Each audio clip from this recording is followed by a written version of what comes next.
Welcome to all in my channel Biology Guru. आज हम चर्चा कर रहे हैं स्पेशल टाइप ऑफ क्रोमोसोम या जाइंट क्रोमोसोम्स। ओके, क्या क्या होते हैं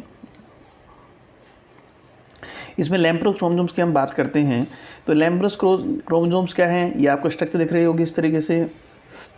तो ये कैसे दिख रहा है आपको? जैसे लैंप होता है ना, उसको साफ करने वाले ब्रश की तरह दिखाई देते हैं, इसलिए इनको लैम्ब्रस क्रोमोसोम्स भी कहते हैं। साइंटिस्ट रुकर्ट ने इन्हें 1892 में देखा गया था।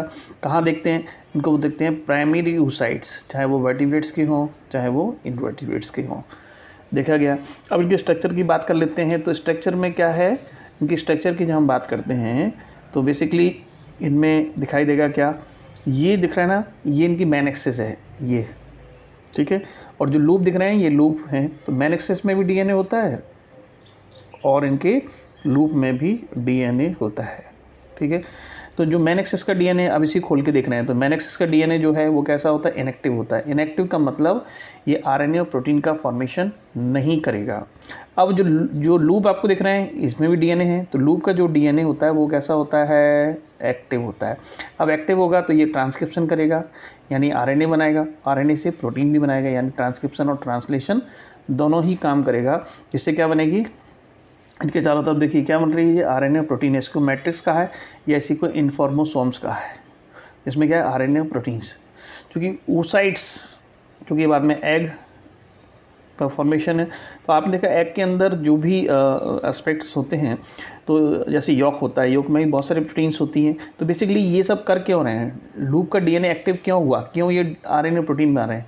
ये इसलिए बना रहे हैं कि इन प्रोटीन का यूज़ हम फ्यूचर यूज़ में कर सकें, मतलब एम्ब्रियो डेवलपमेंट में इसका यूज़ कर सकेंगे, ठीक है। तो इसी को चाहे आप ऐसे देख लो मैट्रिक्स, चाहे हमने इसी को दिखाया मैट्रिक्स में, देख लीजिए क्या है? आरएनए प्रोटीन्स हैं। वो किससे बन रहे हैं? मेन एक्सिस के डीएनए से या लूप के डीएनए? तो ये लूप के डीएनए से बन रहे हैं। ओके नाउ, इसमें ये कहानी ज़बरदस्त है, स्टार लगा लीजिए, क्योंकि ये क्वेश्चन बहुत पूछा जाता है। क्योंकि oocytes में है तो oocytes में मियोसिस भी हो रहा होगा, और मियोसिस हो रहा होगा तो उसमें डिप्लोटीन कंडीशन होती है मियोसिस में। तो ये डिप्लोटीन बाइवेलेंट, ये बाइवेलेंट है, क्रोमेटेड है 1, 2, 3 और 4।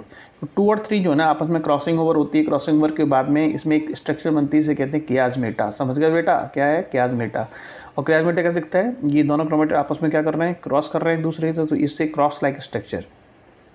तो ये ना कहते हैं डिप्लोटीन बाइवेलेंट। डिप्लोटीन बाइवेलेंट ये ज्वाइंट रहते हैं किसके द्वारा? कियाजमेटा। ये कियाजमेटा है तो ज्वाइंट है, ठीक है, एक्स लाइक स्ट्रक्चर। तो इसमें क्वेश्चन एक तो ये आता है, बाकी ठीक है। नेक्स्ट आपका है सलेवरी ग्लैंड क्रोमोसोम्स। ओके, अब सलेवरी ग्लैंड की हम बात करते हैं। इसमें क्या पढ़ना है सलेवरी ग्लैंड्स में? तो सलाइवा में पाए जाते हैं, इसलिए सलेवरी ग्लैंड। कहाँ? ड्रोसोफिला की सलाइवा। इनको सबसे पहले देखा गया था क्रोनोमस, ये भी लार्वा है। ये बेसिकली ड्रोसोफिला क्रोनोमस, ये किसके हैं? डिप्टेरा ऑर्डर में आते हैं, इंसेक्ट्स हैं, डिप्टेरा ऑर्डर्स में उनके सलेवरी ग्लैंड्स में पाए जाते हैं।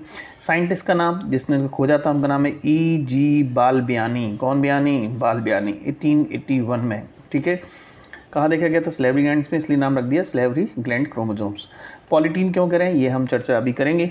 तो इसमें क्या है? इसमें सबसे ज़्यादा ड्रोसोफिला की साइटोलॉजिकल स्टडी हुई है, मैक्सिमम साइटोलॉजिकल स्टडी किस पे हुई? ड्रोसोफिला पे, फ्रूट फ्लाई जिसे कहते हैं। और फर्स्ट टाइम कहाँ देखा गया था इसको? क्रोनोमस लार्वा में। ओके, इनकी साइज बहुत बड़ी होती है, इसलिए इनको बहुत बड़े, ठीक है, जायंट बोलते हैं। क्यों? क्योंकि साइज देखियो 2000 μm या हम कहें 2 mm होती है। इसमें 2000 क्रोमोनिमेटा पाए जाते हैं। थ्रेड लाइक स्ट्रक्चर उसको बोलते हैं क्रोमोनिमेटा, ठीक है। इसमें सोमेटिक पेयरिंग होती है। जैसे अगर क्रोमोसोम है, एक है, ये दूसरे क्रोमोसोम से पेयर बना लिया उन्होंने, ठीक है। तो पेयर में है तो कहते हो ये है दो क्रोमोसोम्स, लेकिन पेयर में तो हमें कितने दिखेंगे? एक दिखेगा। नंबर कैसा हो जाएगा? हाफ हो जाएगा। तो सोमेटिक पेयरिंग की वजह से इनका नंबर कैसा होता है? हाफ। जैसे ड्रोसोफिला में आपके 8 क्रोमोसोम्स होते हैं, तो हमें कितने दिखेंगे? 4 दिखेंगे, क्योंकि वो उनमें सोमेटिक पेयरिंग है। ओके, तो 8 हैं तो दिखेंगे कितने? 4, सोमेटिक पेयरिंग की वजह से। अब इनके स्ट्रक्चर देखेंगे तो इसमें कुछ बैंड दिख रहे हैं आपको, ये डार्क बैंड है, कुछ यहाँ पे ये जिससे जो लाइट बैंड है, इसी में ये क्रोमोनिमेटा है, एक धागा है। इस तरीके से 2000 क्रोमोनिमेटा होते हैं। और इनमें देख पा रहे हैं आप, ये दिख रहे हैं पॉइंट्स, इनको बोलते हैं क्रोमोबियर। और यही पॉइंट्स जो हैं खुल जाते हैं तो कैसे दिखाई देंगे? ये देखिए, ये पॉइंट्स है, ये खुल गए, और खुलने के बाद में एक स्ट्रक्चर आता है, उसको कहते हैं पप्स या बालबियानी रिंग बोलते हैं, ठीक है। क्योंकि ई भी बालबियानी खो जाता है, इसलिए इनको बालबियानी रिंग्स भी कहा जाता है। तो ये क्रोमोमियर्स हैं एक्चुअली, वही तो बेसिकली जो मेन एक्सेस का इसमें भी वही कहानी है, जो मेन एक्सेस का डीएनए है वो इनएक्टिव है, जो क्रोमोमियर से अब ये डीएनए खुल रहा है ना ये एक्टिव होगा। तो ये डीएनए कैसा है, एक्टिव है। एक्टिव है तो ये ट्रांसक्रिप्शन करेगा यानी आरएनए बनाएगा, और आरएनए से क्या बनाएगा, प्रोटीन। तो ये लूप तभी बनते हैं जब इन्हें आरएनए और प्रोटीन बनानी होती है। ओके, अब इसमें कंसेप्ट आ रहा है पॉलीटिनी या पॉली10 क्रोमोसोम्स क्यों कहते हैं। तो मैं आपको बता दूं, होता क्या है कि जब डीएनए रेप्लिकेशन होता है तो यहाँ डीएनए रेप्लिकेशन तो हो रहा है लेकिन साइटोकाइनेसिस नहीं हो रही है। तो इससे क्या होगा कि जब डीएनए रेप्लिकेशन होगा तो नंबर ऑफ क्रोमोसोम क्रोमेटिड तो बढ़ेंगे। तो नॉर्मल क्रोमोसोम्स में क्या होता है, सेंट्रोमियर होता है, देखिए यहाँ पे, जिसमें दोनों क्रोमेटिड जुड़े रहते हैं। अब इसमें क्या लगातार डीएनए रेप्लिकेशन हो रहा है तो इसमें बहुत सारे इस तरीके से बहुत सारे क्रोमेटिड्स जुड़ते रहेंगे, ठीक है, जिन्हें कहते हैं क्रोमोनिमेटा बोल रहे हैं, ठीक है। और अब इस सेंटर को जहाँ पर ये क्रोमोनिमेटा जुड़े हुए हैं, कितने जुड़े हुए हैं, ये 2000 क्रोमोनिमेटा। तो अब इस सेंटर को हम नाम चेंज हो गया, पहले हम इसको सेंट्रोमियर कहा करते थे, अब क्या बोल रहे हैं इसी को हम, इसको क्रोमो सेंटर बोल रहे हैं, क्रोमोसोम का सेंटर बन गया, नाम क्या रख दिया, क्रोमो सेंटर। ओके, नाउ अब हम चर्चा करेंगे कैरियोटाइप एनालिसिस की। इडियोग्राम क्या होता है ये देख लेते हैं। कैरियोटाइप एनालिसिस या इसी को बोलते हैं इडियोग्राम, किस तरीके से है। तो पहले हम कैरियोटाइप पढ़ते हैं। कैरियोन मीन्स क्या होता है, न्यूक्लियस। न्यूक्लियस के अंदर क्या है, क्रोमोसोम। तो क्रोमोसोम का नंबर, चाहे प्लांट स्पीसीज हो चाहे एनिमल स्पीसीज हो, इसमें क्या रहता है, स्पेसिफिक सेट ऑफ क्रोमोसोम्स पाए जाते हैं।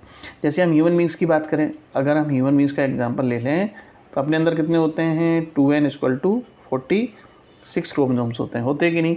तो इसमें हमें क्या देखना है, क्या क्या कैरेक्टर फीचर होते हैं, क्या क्या कैरियोटाइप एनालिसिस करते हैं। सबसे पहले हमें देखना पड़ेगा नंबर ऑफ क्रोमोसोम्स। ओके, दूसरा रिलेटिव साइज, कौन से छोटे हैं बड़े हैं किस तरीके से हैं।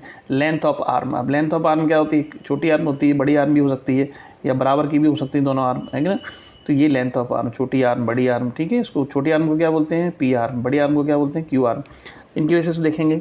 नेक्स्ट क्या है, पोजीशन ऑफ सेंट्रोमियर, ये सेंट्रोमियर है बीच में, तो पोजीशन किस पोजीशन पे, तो अभी हमने पढ़ा था मेटासेंट्रिक, सब मेटासेंट्रिक, एक्रोसेंट्रिक, टीलोसेंट्रिक, ठीक है। सेकेंडरी कंस्ट्रक्शन, जो नैरो रीजन है, आगे जाके सेकेंडरी कंस्ट्रक्शन बोल रहे हैं, उसी को सैटेलाइट, इनकी पोजीशन किस तरीके से है, इसकी बेसिस पर हम कैरियोटाइप एनालिसिस करते हैं। Number of chromosome, relative size, length of arm, position centromere, secondary constriction and satellite. Okay, now तो इस तरीके से हम इसके द्वारा, कैरियोटाइप एनालिसिस के द्वारा, इन सब के द्वारा किसी भी स्पीसीज को हम आइडेंटिफाई कर सकते हैं, that is called karyotype. Okay, on the basis of the karyotype. Now अब क्या होता है, अब नेक्स्ट टर्म आ गया आपके पास। नेक्स्ट टर्म क्या आ गया, नेक्स्ट टर्म आ गया इडियोग्राम। तो ये क्या है, बेसिकली ग्राफिकल और मॉर्फोलॉजिकल रिप्रेजेंटेशन है किसका, कैरियोटाइप का। यानी कि जो क्रोमोसोम हैं उनको हम क्या करते हैं, सबसे बड़े जो बड़े क्रोमोसोम्स हैं ना, लार्ज क्रोमोसोम्स, ओके, और स्मॉल क्रोमोसोम्स, तो इसमें क्या करते हैं इनको हम डिक्रीजिंग ऑर्डर में लगाते हैं। किस ऑर्डर में लगाना है इनको, सबसे बड़े, फिर उससे छोटे, फिर उससे छोटे। तो किस ऑर्डर में लगा रहे हैं इनको हम डिक्रीजिंग ऑर्डर में लगाना है। तो सिंपल है क्या, डायग्रामेटिक रिप्रेजेंटेशन ऑफ कैरियोटाइप। जो कैरियोटाइप है उसको क्या करना है, मॉर्फोलॉजिकली हम इनको क्रोमोसोम को लगाना है डिप्लॉइड साइट में। कैसे, ऑर्डर्ड इन अ डिक्रीजिंग, ये आ गया डिक्रीजिंग साइज, जो बड़े हैं फिर छोटे हैं। ओके, इस तरीके से इनको रखना है।